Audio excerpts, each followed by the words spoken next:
The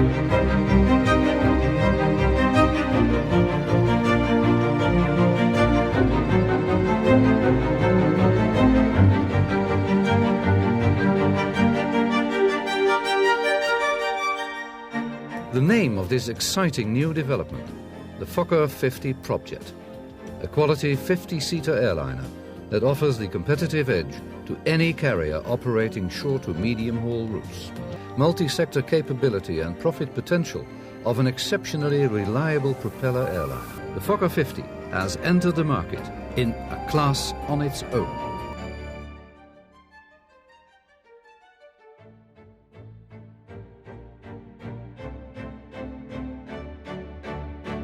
What's going on, beautiful people? Welcome back. It's your boy Blue Games. We're here for another showcase and review, taking a look at the Fokker 50 Regional Turboprop by Carenado. I want to start by saying every review I do for X-Plane 11 is judged by 4 main categories.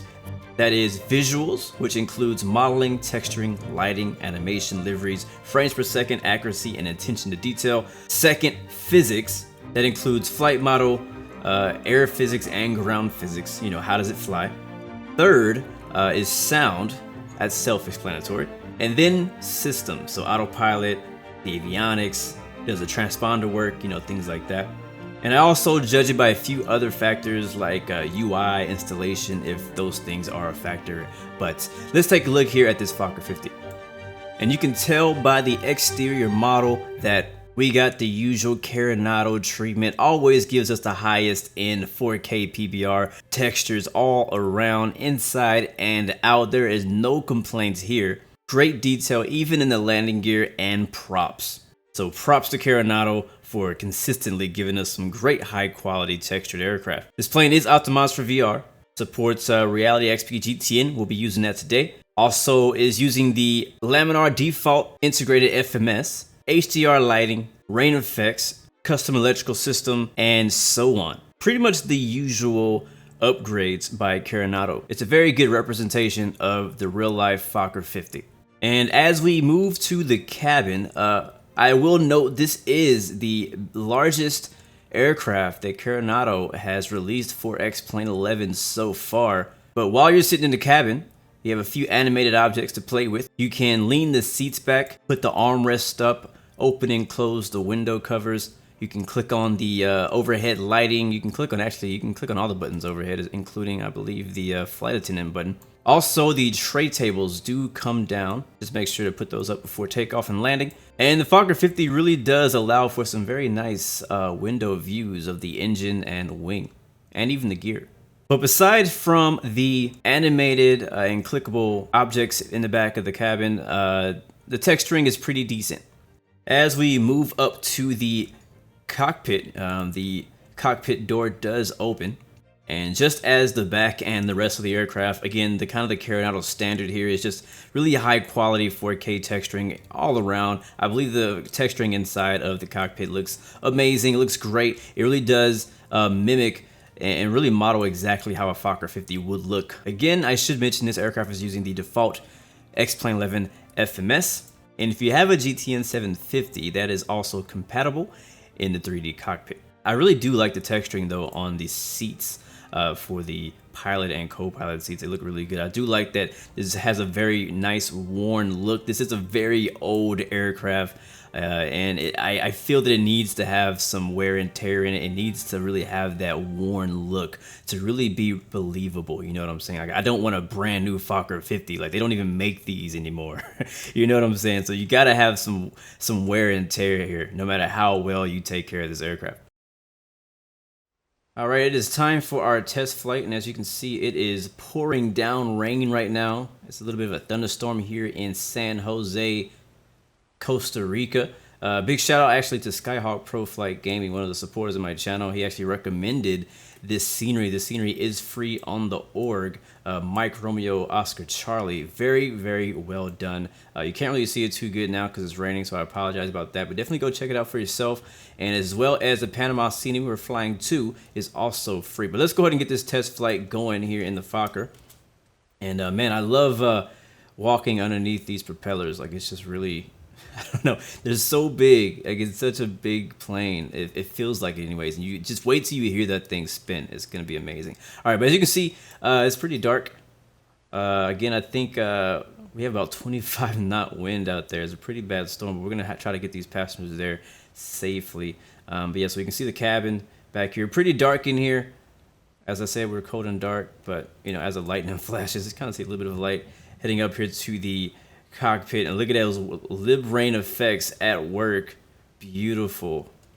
Got to love it. That looks amazing, man. I love seeing the rain on the windshield. Definitely adds to the I guess I could say immersion, you know, of the flight and the flight sim. Whoever made that plugin, the LibRain plugin, man, thank you so much. And I'm glad Carenado is implementing it in all of their new aircraft. So anyway, let's get into the pilot seat. We'll take command of this baby, get this thing started, get some lights on in here. All right, so we'll go up to the top. First, we'll get the battery turned on. Here we go, and then we'll turn on the external power, which is available. We do have the GPU turned on. Anyway, let's get some lights going on. We'll go down here to the lighting area. The lighting, yeah, whatever. So it's turned on. Let's see if they work like I was expecting them to. Yeah, there we go. And let there be light. Okay, beautiful. All right, so we got the battery turned on. Let's go ahead and arm our emergency lights. Be right here. Window heat needs to come on. That'll be over here on the right. We'll go to low. Set our landing altitude in Panama, which is basically going to be sea level. And that's going to be down here in the pressurization area. So let's change altitude to basically 0. Again, this is not your cruising altitude. This is your landing altitude. Keep that in mind. Next, we'll turn the seatbelt signs on and spoken signs. Nav lights on. Storm lights can come on. It is storming. And then we'll set our altimeter. You can see the GTN has now come to life down there. I'm also going to go ahead and hide this yoke. It actually gets in the way very often because you have all this MFD and stuff behind it. Altimeter is going to be 29905. And this aircraft is really simple to start up. I'm just going to go ahead and program my GTN for today's flight, and then we'll be ready to start. So I was thinking of skipping the GTN programming part, but just in case you're new to it, if you already know how to use this, you can skip this part. Won't take long. We don't have a lot of waypoints, but I'm just gonna walk through this really quick. So I'm gonna load my procedure, and then hit departure, and we're gonna go down to the Parade 3, Isabella. Load procedure. Scroll down. After that, we're going to catch an airway. So we'll go load airway. Uniform Gulf 440. All the way to Pudos. That's Panama. From there, we'll load that. Add a waypoint. This will be direct to Victor Uniform Mike Alpha November. Also in Panama. And we don't have any star today, but I have tested stars with this aircraft, and it follows them perfectly fine. Really, the limitation of stars and SID really only depends on X-Plane's default FMC. All right, there it is. Panama City International is where we're headed today. Honestly, I have not yet tested this online yet, so I cannot say if the transponder is working. I know that some of the other recent Carenado aircraft on initial release had an issue with the transponder, so you may want to check on that, but I am not sure that it's working. But they have, in every release so far, they've come back and fixed it in the 1.1 version. All right, now that our FMC is done, we're gonna go up top. Just make sure our hydraulics are on. That's gonna be right up here in this section. As you can see, the lights out means that it's on. Lights on means that it's off. So that's kind of the concept they're doing with the overhead and pretty much all the aircraft is if the lights are on, it's off. If the lights are off, it's on. Yeah. So hydraulics look good. Let's set our trim. Trim is down here.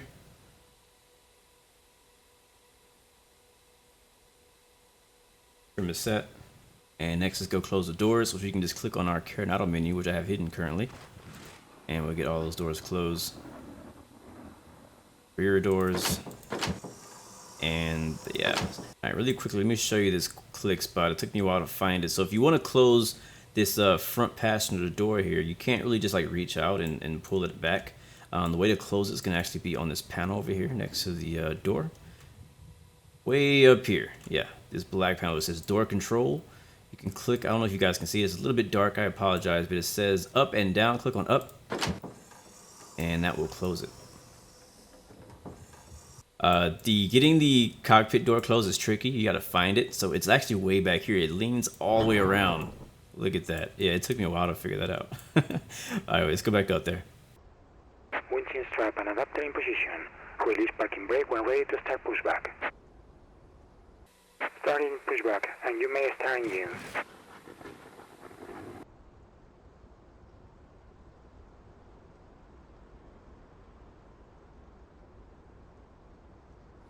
We're gonna go ahead and get the aircraft started now that we've finished pushback. And the manual says to only use battery 2. Only use fuel pump 2 when you're starting off with battery. So we're gonna give that a try. That may not work. I usually have been starting with the ground power unit. So we'll just give that a try. Other than that, that's all we need to do. I'm gonna go ahead and turn on the ignition switches, all 3 of them on, and I'm gonna start with the engine number 2. Click and hold that for a few seconds. Let it go. Check for NH percentage. Look for 20% already there. Pretty much almost instantly, it's gonna be a 20%. And give it power, fuel up to start.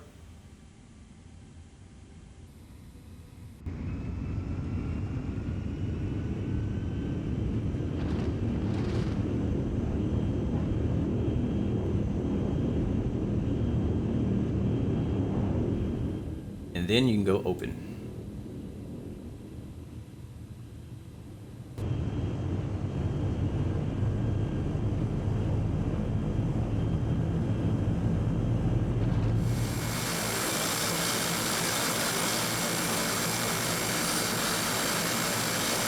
Alright, we got one good engine, and do the same process for engine number 1. First, I'm going to turn the generator on for engine number 2. And I'm going to go start switch to the left, hold it for a few seconds, let it go. And you can pretty much almost, like I said, instantly go to fuel up. So there it is, there's 20 degrees, or 20%. Go to start first.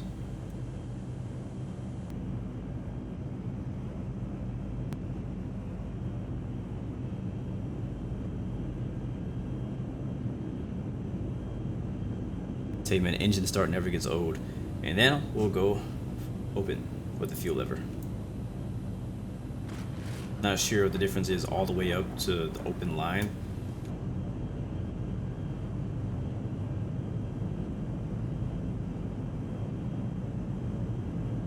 Now we'll go to generator 1. Turn all the fuel pumps on now. Make sure your external power is off if you haven't turned it off already at this point. Checking on anti-icing, so turn probe heat on. It's not really cold outside, but it is wet and rainy, so turn all. Basically, you just need to get all the lights to go off. You can turn the bleeds on and the packs on. Air condition as needed. Battery charger on. Ignition's off. So all the lights overhead should be off, including the auto flight fuel CTL and WARN audio. And all these tests up here need to go off. Next, we'll go to flaps. We'll be taking off flaps 5. And if you need help figuring out what your flap speed or your N1 or V1, all that good stuff is down here on this yellow little note right here, which is very, very helpful, and as well as your speed limitations. That's what it looks like. All right, you can switch this from map view. If you need to change, if you want to pop that up, you can click on it. If you want to change the range of this, there's these arrows down here in the center that you can click on. Up and down. Up means down obviously means closer. Up means farther, if you need to see that. In order for the flight director to show up, you need to click on nav or heading. You can click on heading, and that's going to go ahead and bring the flight director up here. You also hit navigation, that'll put you on the same thing. So wish me luck. as we depart a very windy and stormy San Jose, Costa Rica. Taxi lights coming on. And I'm also going to turn on the wipers, which are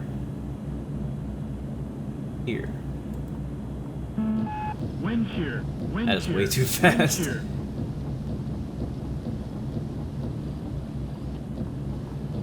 Alright, wipers are on. There we go. Make a left. I don't know which way to go. Wind shear.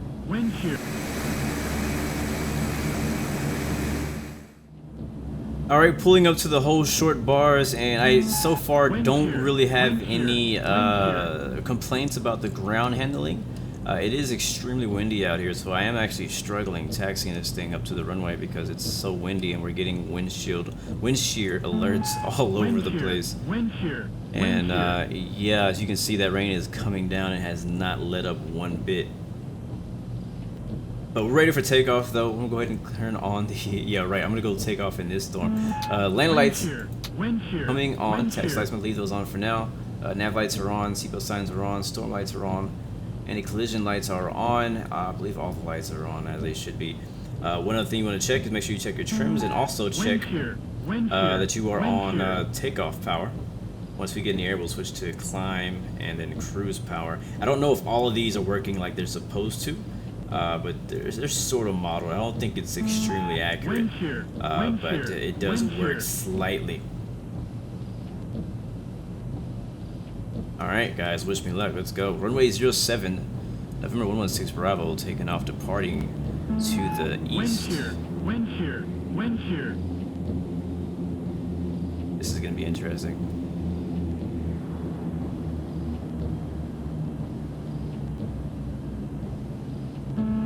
Wind shear. Taking it slow.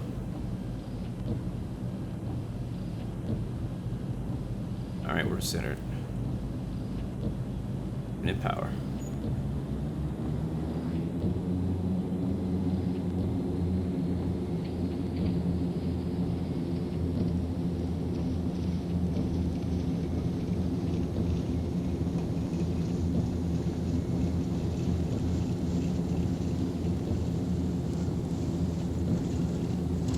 Alright, rotate.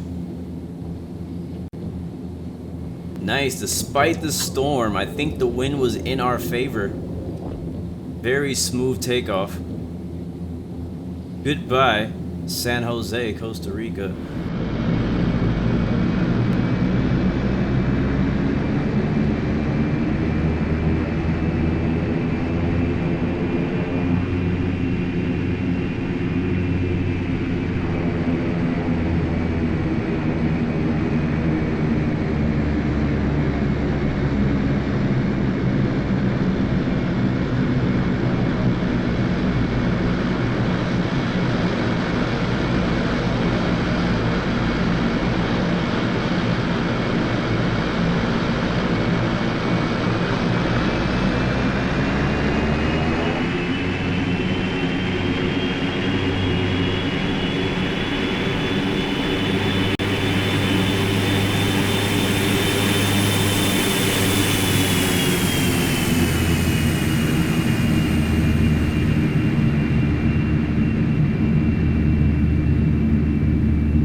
Rain effects looking very nice. We do have some lightning in the vicinity. Thankfully, X-Plane does not model that, but we are getting some very moderate turbulence now. Actually, severe turbulence. So we need to be at 15,000 in our climb. Be best if I go to switch to autopilot on the rest of the way. I'm going to nav mode.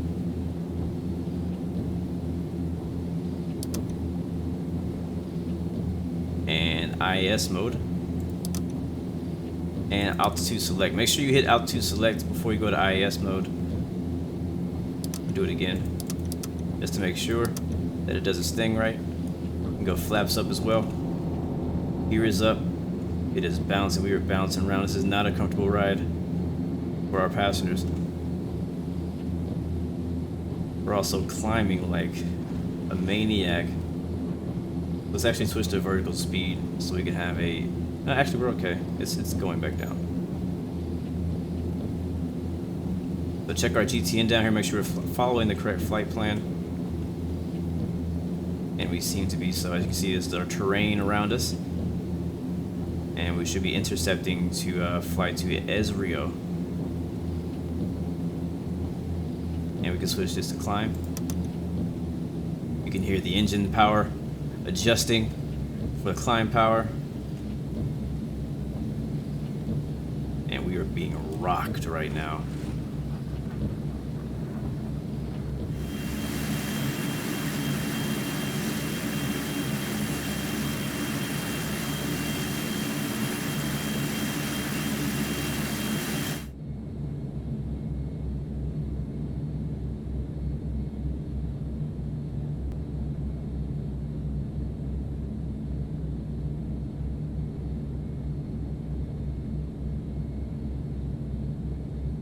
Wow, guys, we're climbing up to our cruise of 19,000 feet, and these storms are kicking our butt. Look at this radar up ahead of us, and look at the windows. I have to turn the windshield wipers on back again.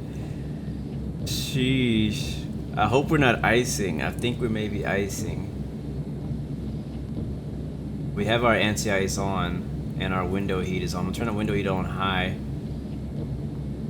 just in case. Engine anti-icing is coming on as well. As you can see. Oh man, this stuff is kicking our butt. I'm also gonna go ahead and change our vertical speed. Lower it a little bit. We're at 1,000 feet per minute, and I'm gonna lower it down to about 500. Hopefully it can hold that. Just struggling with all these spotty storms. We're really good. I think we just, yep, autopilot disengaged. All right, there we go.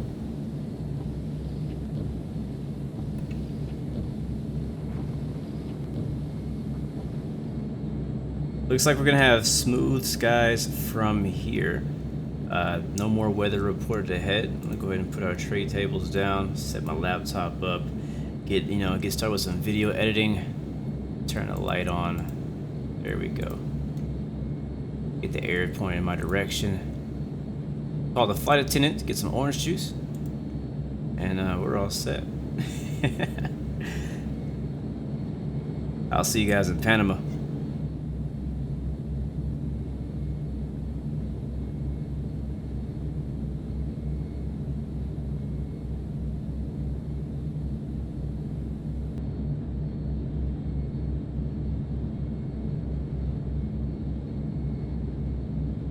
Descending below the clouds now as we make our approach into Panama City. Expecting runway 03 right. Just descending below 10,000. Now going to turn the landing lights on. And there it is, just up ahead of us. Beautiful scenery out here, man. It's honestly my first flight out to Panama, and I thought it'd be perfect to fly the Fokker out here. We're descending down to 3,000 feet now with vertical speed mode, and we'll be testing out the ILS function. And just to see and make sure that it works correctly.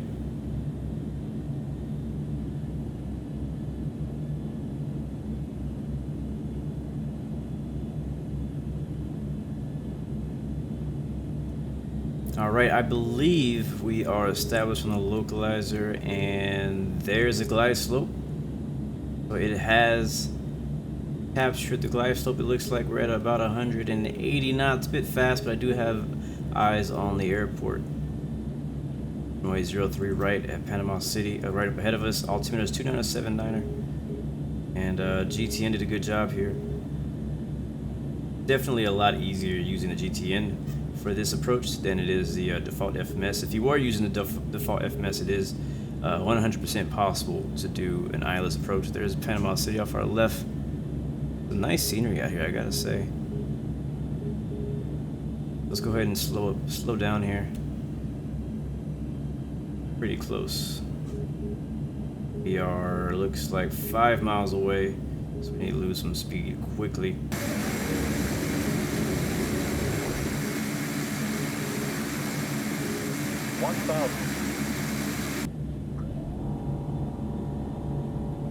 Alright, I think we can take control. Caution. 500. Alright, flaps are going down to full.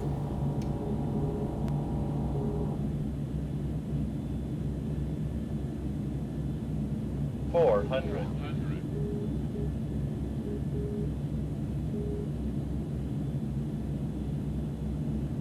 300.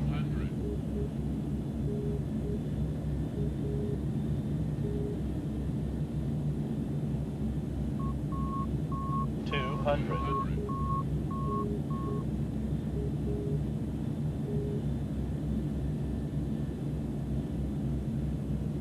100. Glide slow, glide slow. Glide slow, glide slow. 50. Glide slow. 40. 40, 30. 30, 20. 20, 10. 10. Ay, ay, ay. Bit of a rough landing, bit of a bounce there. But that's been my luck with this plane this week. I've been getting nothing but bounces. Still working on it, still working on it. Need some more practice. Welcome to Panama City, Mike Papa Tango Oscar. Also free scenery available on the org. And they did a really good job with it, by the way.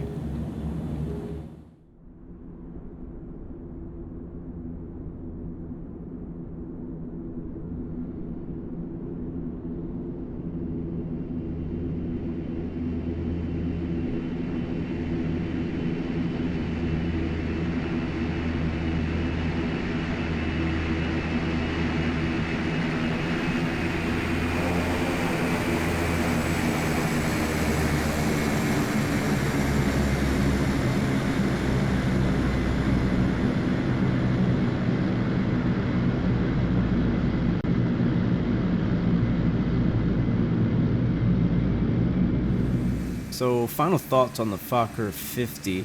To be honest, I really wasn't looking forward to this aircraft. And I say that because on my side of the world, you really don't see a lot of these. So this aircraft is kind of unknown to me. But with me being an av geek and all, it's really fun for me to learn about new aircraft. And I'll have to say that this one definitely grew on me. As always, Carenado did a great job on all the visuals. I can't say too much on the physics side of things because I honestly don't know how this kind of aircraft is supposed to handle. I don't fly turbo prop regional jets in real life, so I choose not to really comment too much on that. But from my experience, from a flight simmer's perspective, the aircraft does fly very smoothly. It doesn't do anything weird while taxiing on the ground. I have no complaints there. The FMOD sounds were done very well.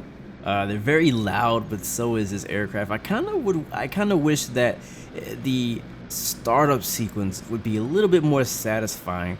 But outside of that, I feel that the sounds have been done very well. They've done alright with the systems. If you really want to nitpick with it, you could probably pick apart the systems and find tons of errors and inconsistencies. This is not a study level aircraft, and Carenado has never claimed to be. So make sure if you decide to buy this aircraft, you enter with the correct expectations.